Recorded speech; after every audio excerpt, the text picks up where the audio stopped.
I stood in front of a valley with trees and bushes.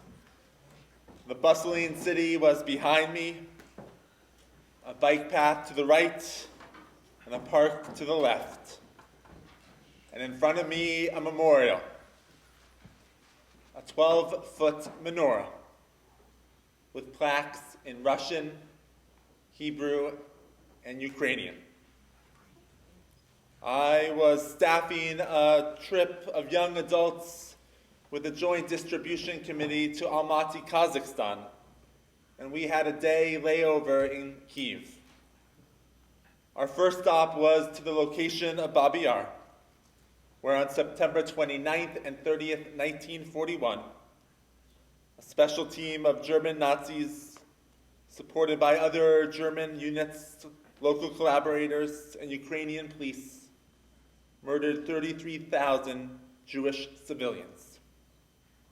The Babi Yar massacre is considered to be the largest single massacre in the history of the Holocaust.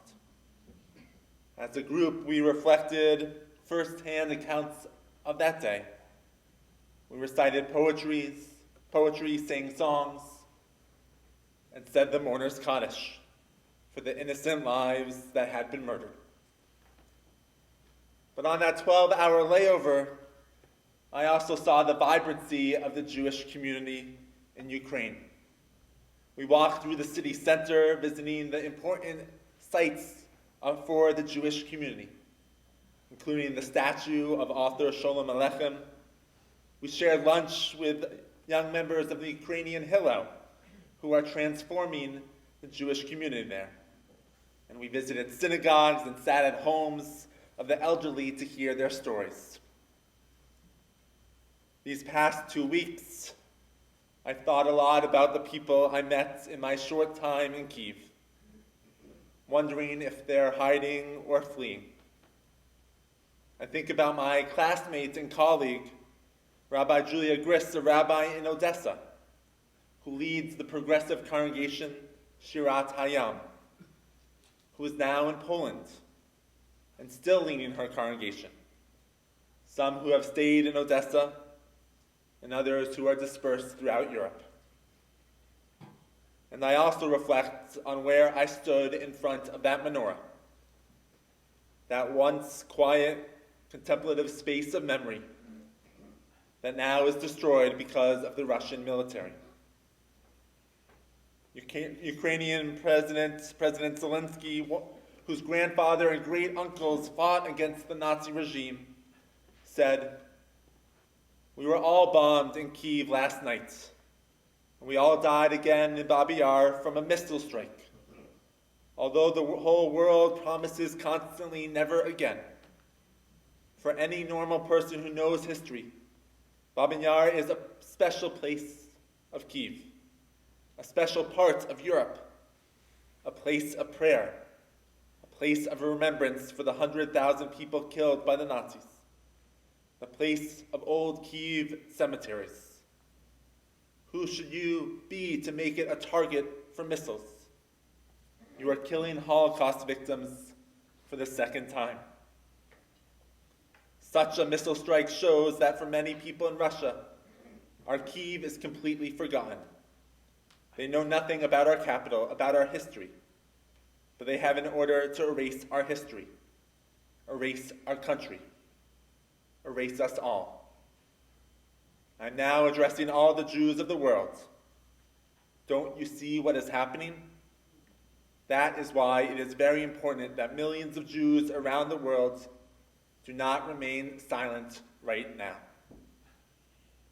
So tonight we are not silent. We must remember those murdered at Babi Yar, and we must speak out and pray for the innocent Ukrainians who are hiding in the subways, stations, and cellars of their homes, who are trekking across the Ukraine to find refuge in neighboring countries, and for those Ukrainians who are unable to leave. Our hearts break for them. We pray for them. We also act for them.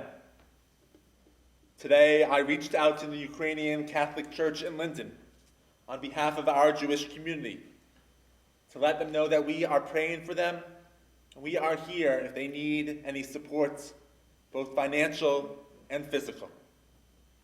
Last week, we sent out information about ways that our community can contribute to organizations on the ground that are making a difference for everyday Ukrainians, including the Joint Distribution Committee, HIAS, who supports refugees, and our very own Jewish Federation.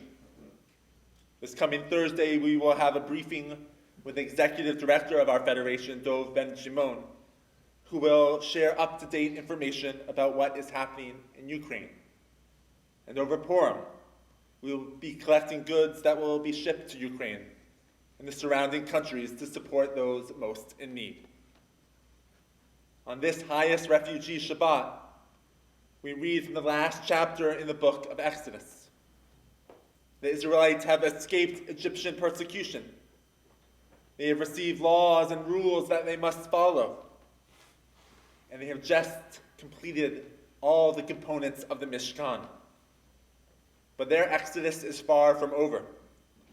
3 more books of Torah must be read until the Israelites reach their homeland. And for us, our exodus is not over until all people can live in peace and safety. For those Ukrainians who are fleeing from the most recent violence, to the Afghani refugees who have settled in our area, who need food, to the Haitian refugees who are looking for shelter. Rabbi Jonathan Sachs reminds us, I used to think that the most important line in the Bible was love your neighbor as yourself. Then I realized that it is easy to love your neighbor because he or she usually is quite like yourself. What is hard is to love the stranger, one whose color, culture, or creed is different from yours. That is why the command, love the stranger, because you were once strangers, resonates so often throughout the Bible. It is summoning us now. Shabbat Shalom.